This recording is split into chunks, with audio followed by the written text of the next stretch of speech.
मिलने के लिए चल तो सही। तो भगवान कहते हैं अर्जुन अब मैं तुझे बताऊंगा, ये अत्यंत गोपनीय ज्ञान तेरे को कहूंगा। जैसा सुधीर जी ने कहा, ये अध्याय भी भगवान ने अपनी तरफ से ही कहा है। जो भी अध्याय भगवान ने अपनी तरफ से कहे वो बहुत विलक्षण अध्याय है, क्योंकि देखो हम वही पूछ पाएंगे जो हमारा लेवल है, वही पूछेंगे। वो उस राज विद्या के बारे में पूछेंगे कैसे? हमें आइडिया भी है क्या कोई? भाई 5 साल का बच्चा या बच्ची यौन सुख के बारे में सोच भी सकता है क्या? कैसा होता है काम सुख? आइडिया भी है क्या उसको? वो कहता है ना एक बच्चा, अरे वो दिखाते हैं उसको, वो एक बच्चा जा रहा होता है अपने पिताजी के साथ बस में, तो एक बारात जा रही होती है बगल में से, बहुत बढ़िया। उसने कहा, अरे पिताजी क्या है? घोड़ा है बेटा, ये क्या दूल्हा है बेटा, ये क्या है, ऐसा है? तो ये पूरा क्या है? शादी है। तो आपकी भी हुई थी? शादी क्या हुई थी? तो मुझे क्यों नहीं ले गए आप? है? बताओ, ऐसे फंक्शन में आप मुझे ही नहीं ले गए। उसको ये होश ही नहीं है तो तेरे को कैसे ले जा शादी में? भाई ऐसे ही हम भगवान से क्या प्रश्न पूछतेंगे, किसी से गुरु से क्या प्रश्न, हमें आइडिया ही नहीं है। इसलिए भगवान जो बताने वाली बातें हैं वो अपने मन से बताते हैं, स्वतः। क्यों बताते हैं? कारण बताया, तू दोष दृष्टि से रहित है। देखो ये इस बात को अपने जीवन में धारण करें। अनुसूया वृत्ति, बहुत बहुत इसको भगवान की बातों में माने चाहे ना माने, समझ में आए चाहे नहीं आए, उसमें कोई दिक्कत नहीं है, भगवान क्षमा कर देते हैं। लेकिन यदि दोष दृष्टि करी अपनी बुद्धि के दम पे, तो तत्व आपके सामने प्रकट होता होता लुप्त हो जाएगा। उस गीता श्लोक में जो बात है, जो प्रकट होना चाहती है आपके सामने, यदि आपने दोष दृष्टि करी तो सिर्फ शब्द रह जाएंगे, कुछ मिलेगा नहीं आपको उस श्लोक में। आप 50 बार पढ़ लो चाहे।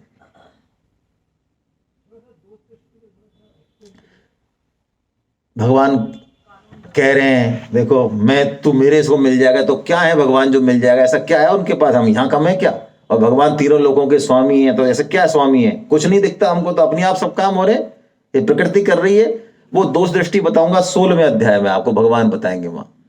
16वां अध्याय जब कहेंगे ना, तो असुरों की सोच कैसी होती है भगवान को नहीं मानने वालों की, उसके बारे में भगवान जो है वो डिटेल में वर्णन करेंगे। बंद हो गया ये, चलो। तो अब भगवान ऐसा कह के उस राज विद्या राज योग के बारे में अब बता रहे हैं। भगवान क्या कह रहे हैं? भगवान देखिए, इसमें एक बहुत ही इंपॉर्टेंट श्लोक आते हैं 9.4 और 9.5, और कठिन श्लोक हैं थोड़े, लेकिन इसको हम सरल भाषा में समझने की कोशिश करते हैं, है ना। चालू हो रहा है नहीं हो रहा है ये? अच्छा, ये चार्जिंग हट तो नहीं गया? हाँ आ गया आ गया आ गया। अरे वो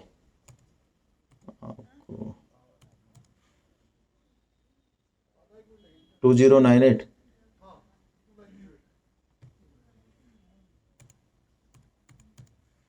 नहीं, आ गया आ गया आ गया आ गया। तो ये भगवान ने कहा कि दोष दृष्टि से, चल क्यों नहीं रहा है?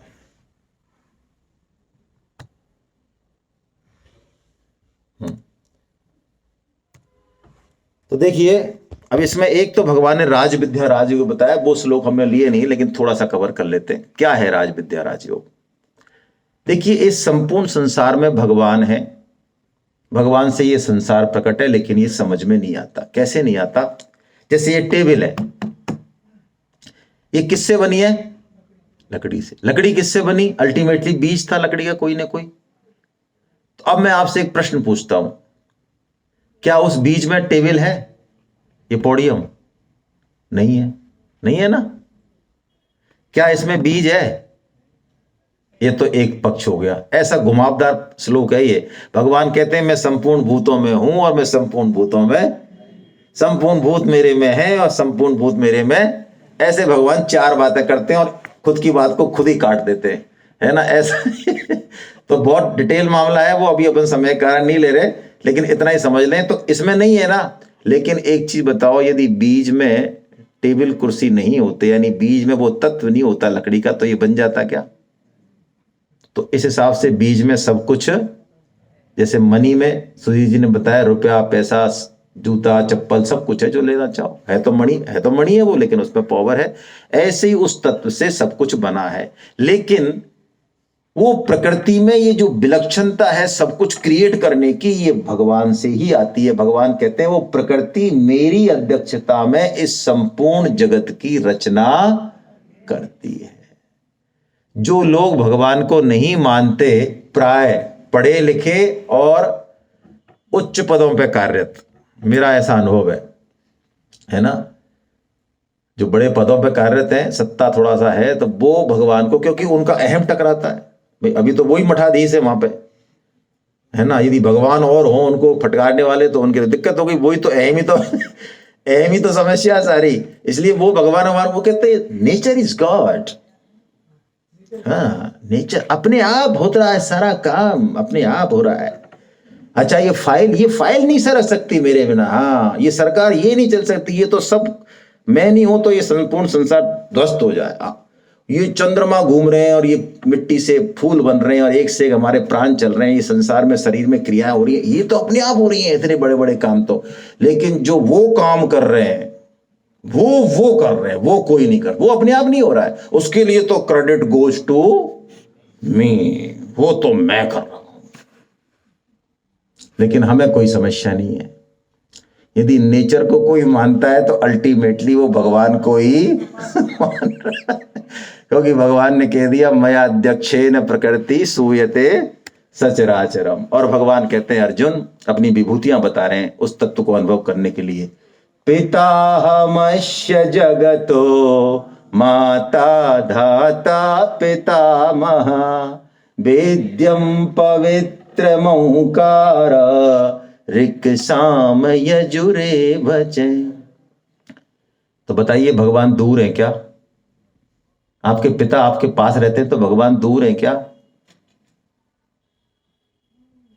हम पता नहीं क्या प्राप्त करना चाहते हैं। एक भागवतम में श्लोक है, उसको बहुत अच्छे से हृदय में बैठा लें।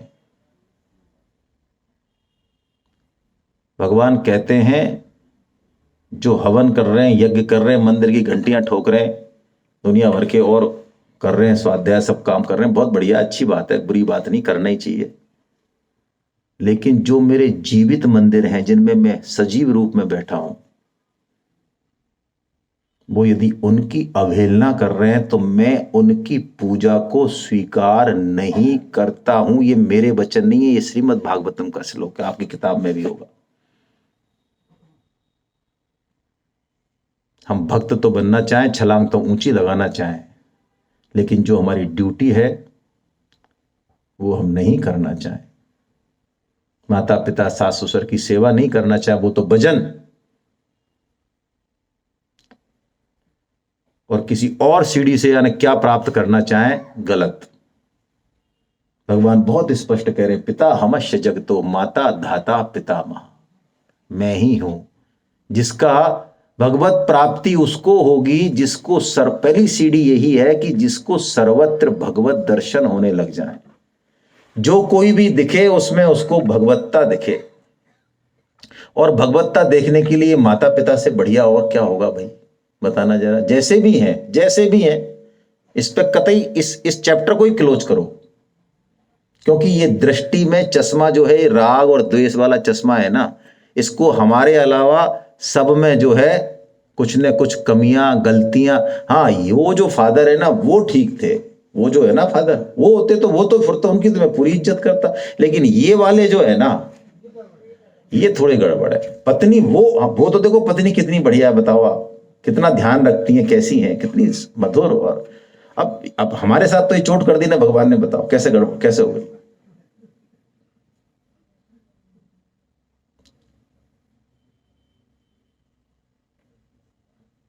सामने वाले में दोष दर्शन हो रहा है, ये इस बात का स्पष्ट प्रमाण है कि वो दोष हमारे अंदर मौजूद है, माने चाहे ना माने।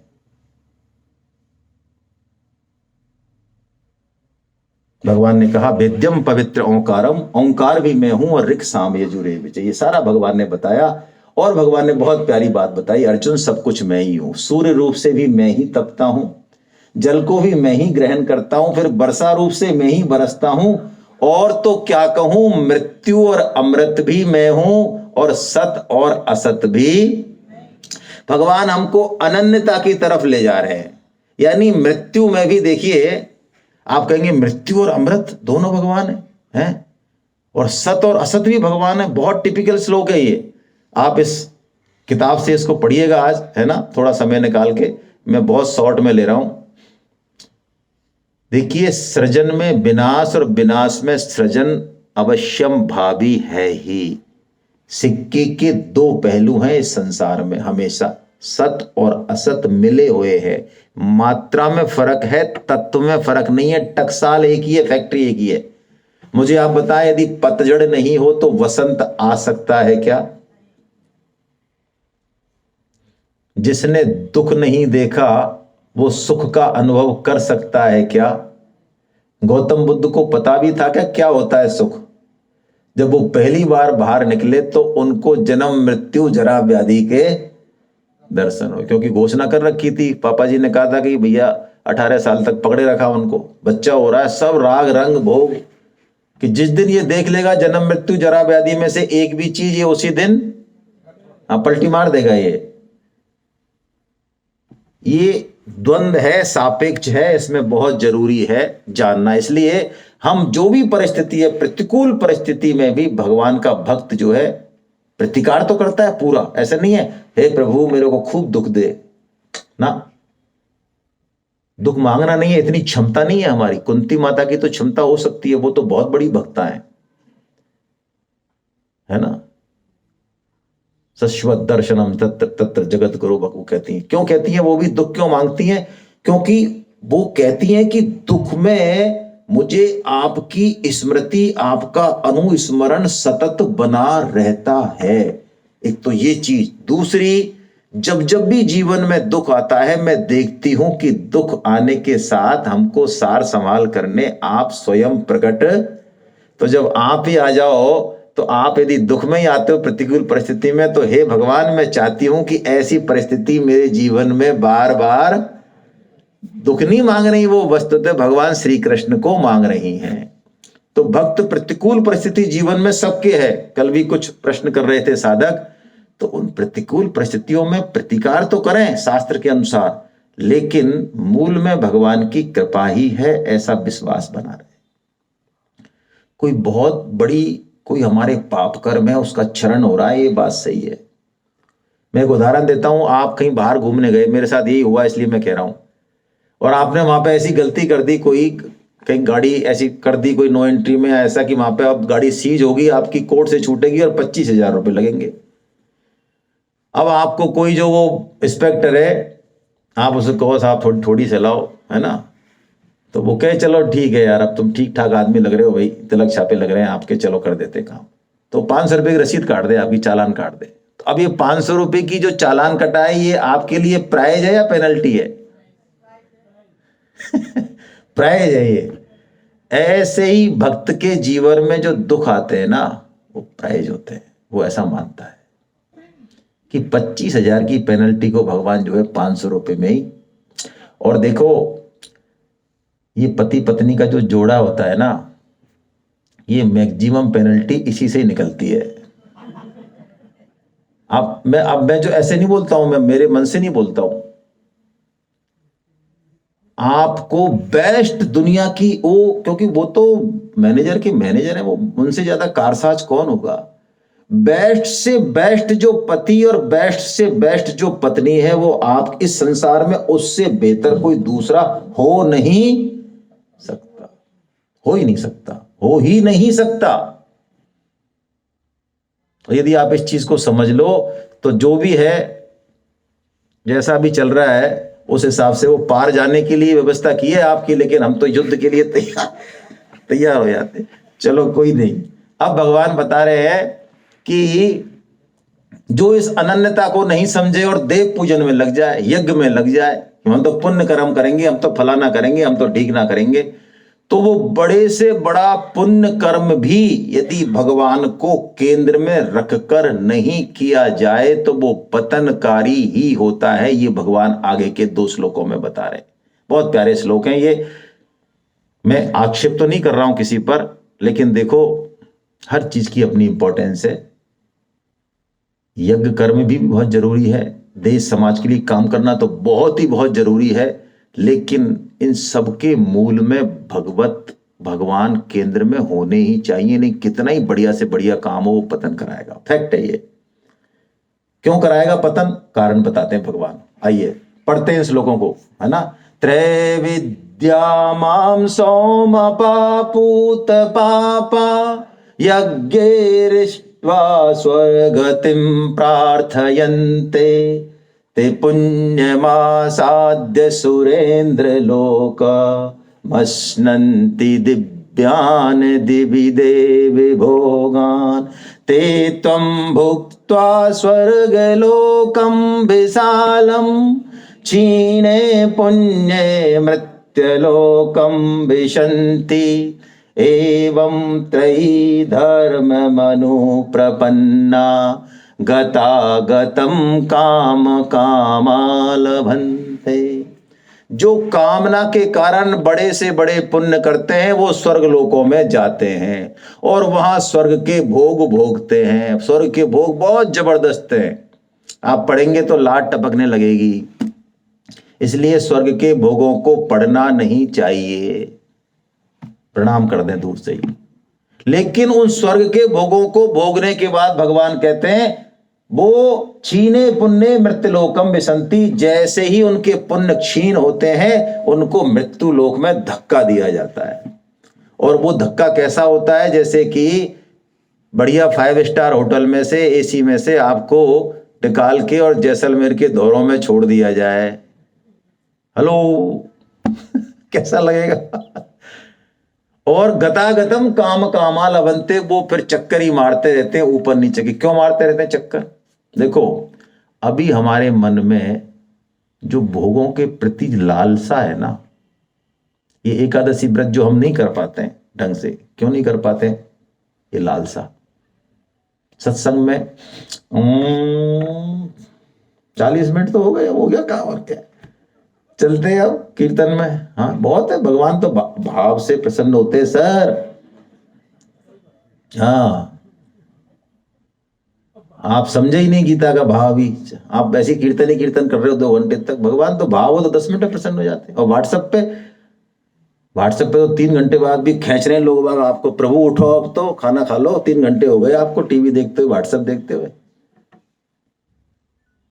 तो ये भोगों के संस्कार पड़ने के कारण हम इस मनुष्य जन्म में भी आकर वही भोग भोगने के लिए कर्म करते हैं और उन कर्मों के कारण फिर स्वर्गलोक में जाते हैं और फिर उस प्रिंटों के कारण फिर कर्म करते हैं। ये गतागतम काम कामा लभन्ते। इसलिए हमको पुण्य कर्म इस भाव से नहीं करने, हमको तो भगवान की तरफ चलना अनन्यता से। और भगवान बहुत प्यारी बात कहने वाले हैं अब कि जो मेरा ही चिंतन करता है, मेरी तरफ चलता है, अनन्य चिंतयन्तो माम ये जनः पर्युपासते तेषाम नित्याभियुक्तानाम योगक्षेमम वहाम्यहम्।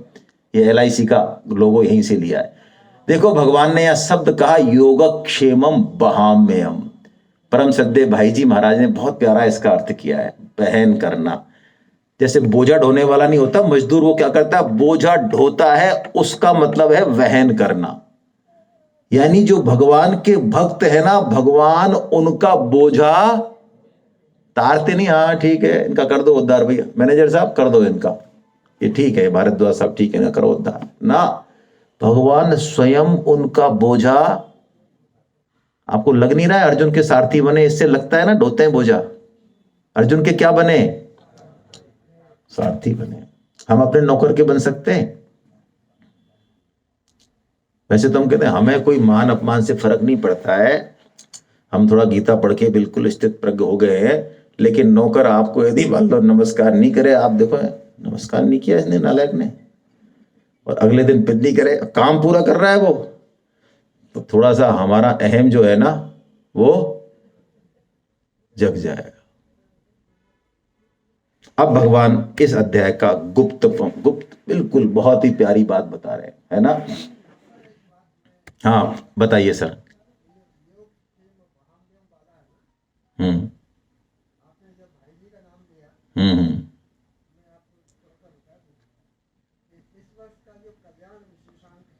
हाँ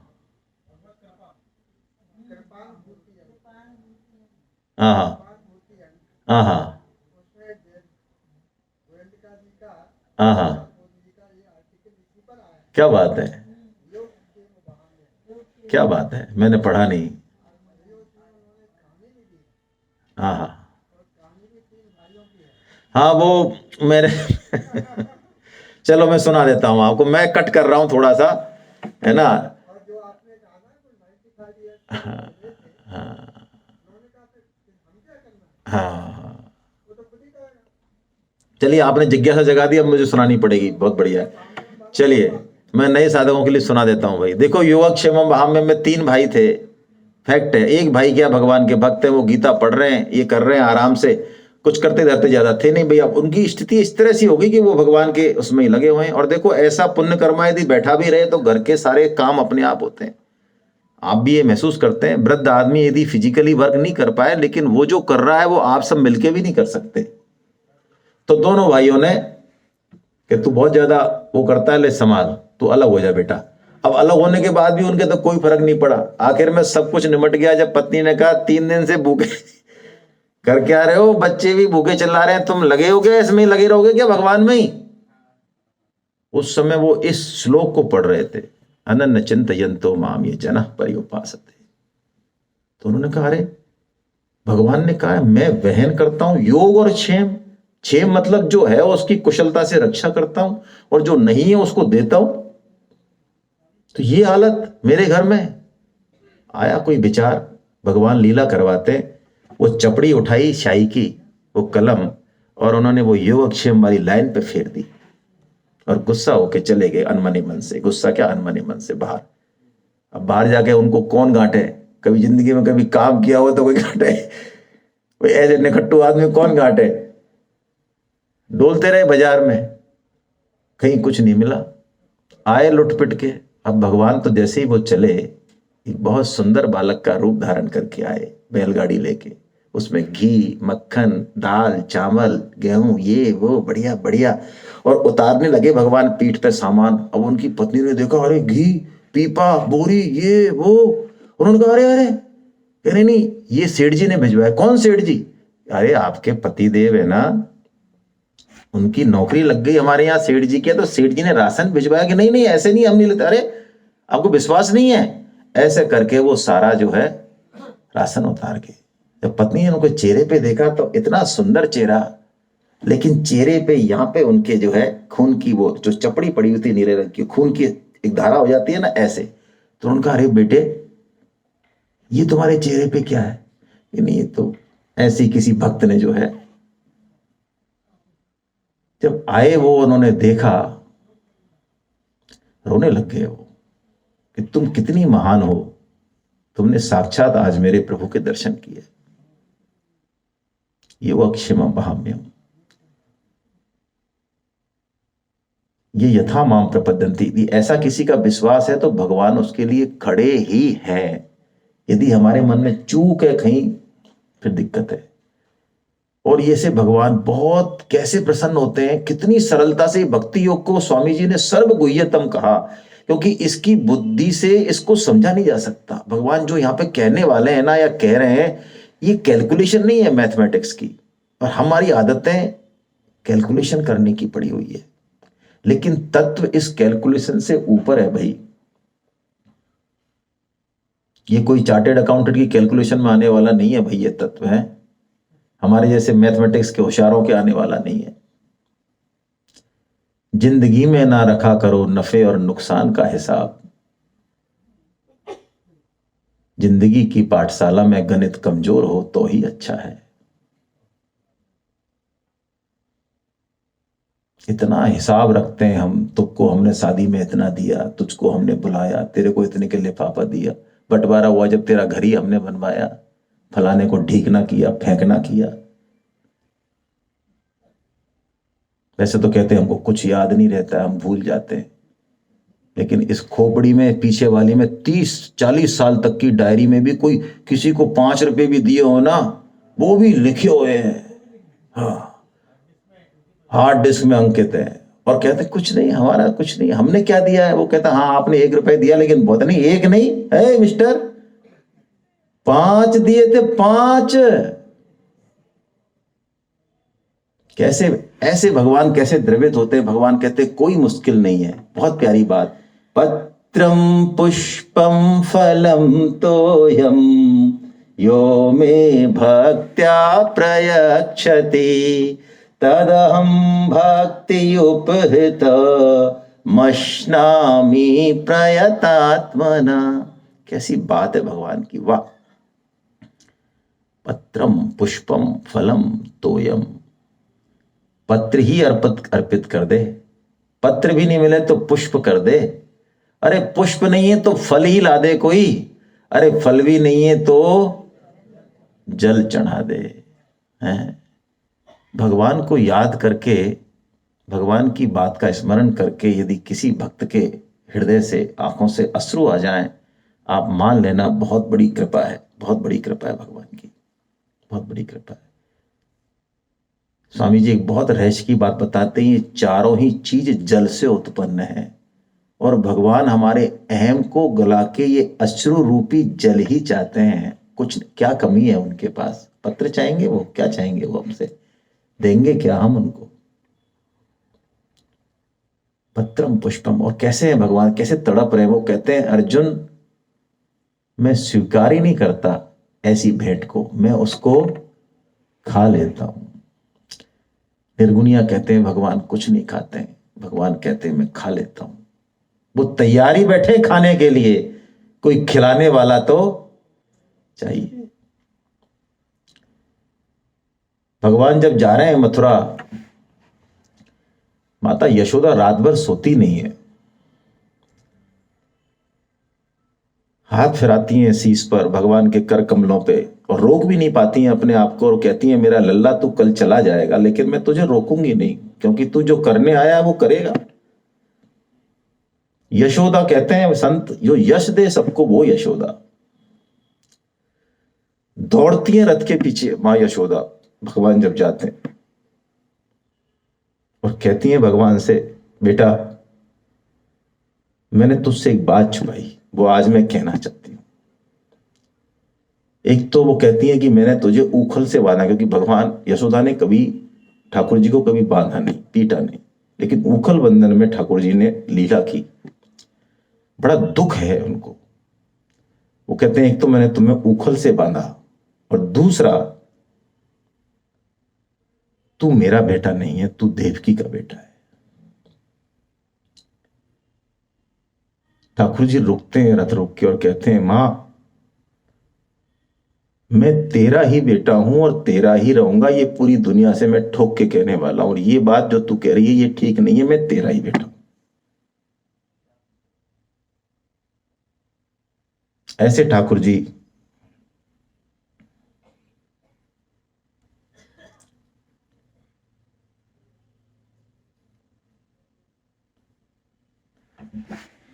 इससे अगला श्लोक इसमें है नहीं। भगवान कहते हैं, स्वामी जी महाराज कह रहे हैं कि कोई जल भी नहीं अर्पित कर पाए, तो भगवान ने एक बहुत प्यारी बात कहते हैं 9.27 में कि चल तू जल भी अर्पित नहीं कर पाए तो तू कुछ तो करता होगा, तू खाना खाता होगा, तू यज्ञ करता होगा, तू तप करता होगा, तू सोता होगा, तू कुछ तो करता होगा। तू जो जो करता है वो सब तू मुझे ही अर्पण कर दे, तो भी तू मुझको ही प्राप्त होगा। भगवान ने ऐसी बात कही। और फिर भगवान एक बात कहते हैं बहुत प्यारी कि मैं सब में समान हूं, मैं किसी में कम ज्यादा नहीं हूं। और भगवान कहते हैं अपि चेषु दुराचारो भजते माम अनन्य भाग साधुरेव से मंतव्य सम्यक व्यवसितो ही से। बहुत प्यारा से लोग इसको धारण करें। भगवान कहते हैं यदि कोई किसी क्षण ऐसा कोई भाव आए उसके हृदय में, वो मेरी तरफ चलने का निश्चय कर ले, बस सिर्फ चलने का निश्चय, लेकिन करे एकदम पक्का कि जब तक शरीर है जब तक ये निश्चय मेरा टूटेगा नहीं, चला नहीं है एक कदम भी वो अभी। और वो कैसा है? सुदुराचारी। शास्त्री जी बैठे हैं पीछे, वो इसको समर्थन करेंगे, मेरे को पता नहीं है। सुदुराचारी वो व्यक्ति है, वो ऐसा पापी है जिसके पापों की कल्पना भी हम नहीं कर सकते। क्या? कल्पना भी नहीं कर सकते। हम तो क्या पाप करेंगे। भगवान कहते हैं ऐसा जो सुदुराचारु अपि चेसु अपि भी, वो सुदुराचारी भी यदि ऐसा संकल्प कर ले तो वो मेरा ही भक्त है, वो साधु ही है। यदि भगवान उसको साधु कह दें तो हमारी और आपकी हिम्मत है कि जो साधु नहीं माने उसको। और भगवान कारण बताते क्यों है साधु? क्योंकि सम्यक व्यवसितो ही से, उसने वो निश्चय ऐसा, क्योंकि निश्चय से ही क्रिया होती है, क्रिया से ही आगे कर्म चलते हैं। इसलिए परम श्रद्धेय स्वामी जी महाराज ने जो साधक संजीवनी में सबसे ज्यादा बार जो बात रिपीट की, सबसे ज्यादा बार वो यही की कि हम अपने जीवन का उद्देश्य बनाएं। और इस उद्देश्य को दृढ़ करने के लिए भगवत गीता का प्रचार यदि आप करते रहेंगे, अपने ऊपर ऐसा लेवल लगा लेंगे कि भाई ये तो गीता की बात करेंगे, परितोष जी तो इधर से जाएं चाहे उधर से जाएं, तो वो लोग ही आपको इस उद्देश्य को दृढ़ बनाते रहेंगे, याद दिलाते रहेंगे। भगवान की बात का प्रचार करना उद्देश्य को दृढ़ करने का सबसे बढ़िया तरीका है। भगवान को स्मरण करने का भी सबसे बढ़िया तरीका है। यदि हम भगवान की बात नहीं मानना चाहें, मनमानी करना चाहें, बहुत गलत कपट मामला है फिर। तो भगवान ने कहा वो साधु ही मानने लायक है। और भगवान ने कहा मेरे यहां कोई भेदभाव नहीं, कोई हो, स्त्री हो, वैश्य हो, शूद्र हो, ब्राह्मण हो, क्षत्रिय हो, कोई भी हो, वो सब मुझे प्राप्त कर सकते हैं। बस वो इसको समझ ले, अनित्यम सुखम लोकम मिमम प्राप्य भजस्व माम। ये जो संसार है, इस संसार से सुख लेना कोई चाहे, इस शरीर से सुख लेना चाहे, मुझे भूल के वो नहीं मिलेगा। ये असुखम है, ये लोक संसार में सुख नहीं है। और भगवान इस अध्याय का पटाक्षेप करते हैं, अंतिम श्लोक बोलते हैं। इस श्लोक में मानो भगवान इस संपूर्ण अध्याय का समावेश कर रहे हैं। क्या मिलना है वो भी बता रहे हैं, कैसे करना है वो भी बता रहे हैं, सब कुछ बता रहे हैं दोबारा से। ये भगवान की शैली है। मन्मना भव मद्भक्तो मद्याजी माम नमस्कुरु मामे वैश्यसि युक्त्वैव मात्मानं मत्परायण। मन मना भव, ये भव बीच में है, दोनों में लगेगा। मन मना भव, भव मद भक्तो। भगवान ने शुरुआत कहां से की भक्ति षटक की? मय्यासक्त मनः पार्थ, यही कहा। भक्ति भगवान ने कहा मन से होती है, इंद्रियों में तो प्रकट होती है। पूजा अर्चना कर रहे हैं, सब काम कर रहे हैं, बहुत अच्छी बात है, करना ही चाहिए, लेकिन मन नहीं है तो तब तक वो उसमें वजन नहीं है। और यहां भी भगवान ने सबसे पहले क्या कहा? मन मना भव, तू मेरे में मन वाला। अच्छा, हमारा मन कहां लगता है? जहां हमें अपनापन, कोई यदि मां स्त्री नौकरी करती है, उसको शिशु अभी हुआ है, तो ऑफिस में उसको अभी दूध पिला के गई है घर से, लेकिन 6-7 घंटे का लंबा गैप हो गया, तो अब उसको उसका शिशु याद, उसको शिशु की याद करनी पड़ रही है, या फाइल निकालते हुए, डांट खाते हुए, काम करते हुए भी उसको शिशु की याद है ही, करनी नहीं पड़ रही है। बल्कि उसको कोई कह दे कि तू शिशु की याद मत कर, तो तेरे ऐसा हो ही नहीं सकता। तभी तो रैदास जी महाराज कहते हैं हमारी समस्या, हमें भगवान याद नहीं आते। रैदास जी महाराज कहते हैं अब कैसे छूटे नाम रट लागी, अब कैसे छूटे नाम रट ला। तो मन, स्वामी जी कहते, वहीं लगता है जहां अपनापन होता है। एक भगवान ही मेरे अपने हैं, बाकी कोई और है नहीं, दिख रहा है अभी, है नहीं। सबसे मूल बात यही है, इसको पकड़ेंगे तो बाकी तीनों बातें हो जाएंगी। तो लगाइए, कहिए, झूठी सच्चा जैसा भी भाव है, हे नाथ, हे मेरे नाथ, मैं केवल आपका हूं। हे नाथ, हे मेरे नाथ, आप कृपा करें, मैं आपको भूलूं नहीं। नारायण नारायण नारायण। भव मद भक्तो, तू मेरा भक्त। स्वामी जी कहते हैं भक्त का मतलब क्या? सुधीर जी ने कहा जो विभक्त नहीं, यानी मैं केवल और केवल भगवान का हूं, बस यही भक्त है। भक्त का मतलब अपने यहां बैठा लेना अहमता में कि मैं केवल और केवल भगवान का हूं। मद्याजी, जो भी करें, कर्म योग करें, पुण्य करें, अपना कर्तव्य कर्म करें, जो भी करें उससे भगवान का पूजन हो। झाड़ू लगाएं, ऑफिस का काम करें, कुछ भी करें, भगवान के पूजन का भाव रहे। ये जिस दिन घट गया ना, घटेगा वैष्णव संघ से, गीता प्रचार से, भगवत कृपा से घटेगा। आप कुछ भी काम करें, मैं मंदिर, ये घर का मंदिर है, ये घर के जन हैं, तो जिस दिन ये घट गया मद्याजी हो गया। और माम नमस्कुरु। देखो अभी हम कच्चे हैं, एलकेजी में चल रहे हैं हम सब। प्रतिकूल मेरे को कोई पूछ रहा था, मैंने कहा आप मेरे को क्या पूछ रहे हो, मेरी हालत यही है। हाँ एलकेजी में चलो मान लेते हैं, कृपा का अनादर हो जाएगा इसलिए, क्योंकि संतों का बल है ना, इसलिए मान रहे हैं। संतों का बल है इसलिए मान लेना चाहिए। किसी ने कहा साहब प्रतिकूल परिस्थिति आती है तो हमारे तो सब कुछ दिक्कत हो जाती है, भूल जाते हैं, हमारी भी यही हालत है, तनाव हो जाता है। लेकिन भगवान कह रहे हैं माम नमस्कुरु। नमस्कार का मतलब ये तो है ही, नमस्कार ये तो है ही, साष्टांग दंडवत ये भी है। लेकिन असली बात जो नमस्कार की है वो स्वामी जी बताते हैं, जीवन में जैसी भी परिस्थिति आए, भगवान को हृदय से धन्यवाद, धन्यवाद, धन्यवाद, जय हो प्रभु। प्रतिकूल आए, जय हो, शक्ति भी वो देगा, सहन करने की क्षमता भी दोगे और प्रतिकार करने की ताकत भी देगा। अनुकूल आए, खूब मान बढ़ाई मिल रही है, चारों तरफ जय जयकार हो रही, वाह क्या आप साहब, क्या आदमी हो। उस समय भी ले तो लो लोगों से और जाने उधर ही दो। बीच में यदि पड़ गए, बढ़िया पिटाई होने वाली है आने वाले टाइम में। माम नमस्कुरु, जैसे ये भाव आएगा, भगवान कहते हैं चैप्टर क्लोज, फिर कुछ नहीं बचता। इन चार चीजों के बाद ये ऐसा श्लोक है जो गीता में रिपीट हुआ है 2 बार।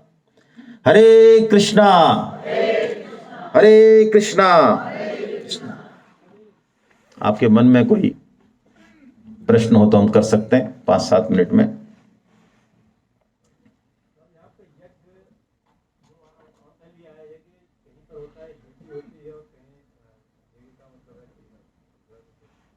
यज्ञ का मतलब ड्यूटी ही है, और यज्ञ का वैसे मतलब वो द्रव्य में यज्ञ है, वो भी अपना यज्ञ। हम द्रव्य में क्या करते हैं, जो भी हम ले रहे हैं सूरज से, अग्नि से, वायु से, जल से, उसको वापस कर रहे हैं, आहुति डालते हैं, उससे शुद्धिकरण होता है।